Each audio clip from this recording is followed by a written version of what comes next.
মাসে উগার গেল করবার মার খেলে এক জায়গায় অ্যাক্সিডেন্ট বাঁচাবার লিখে ব্রেক ধরলাম সে খারাপ করে গাড়ি চেন দিছে লাইনে পর 5-7 বাইচাল দিয়ে গেল হাতে গিরে গিরে শেষ করে দিল আবার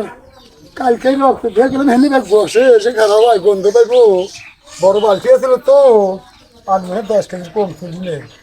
গ্যান্ডেল রসি রক্ত পর ফুটো তো পিছলে যায় না এই আলতি বালতি এটা বিলকুল করে বো বো বো বো মাথায় বাইরের মাথায় খাওয়া দেয় তারপরে এক দাবি দিয়ে দিলি বস্তা করে খাবো এখন বস্তা তুলে দে কল করতে আস চালু রে বসে আছে দাবি এটুকু দিয়ে দিলি সকাল থেকে সমস্যা কেমন কি করতে পারে ভাঙা আরে বাবা ভাঙছে আসতে পারি দিতে পারবো না কামটা নষ্ট তা দুঃখ হইব পারবো না এই দাদা থাও তুমি বলবি কোন নাম্বার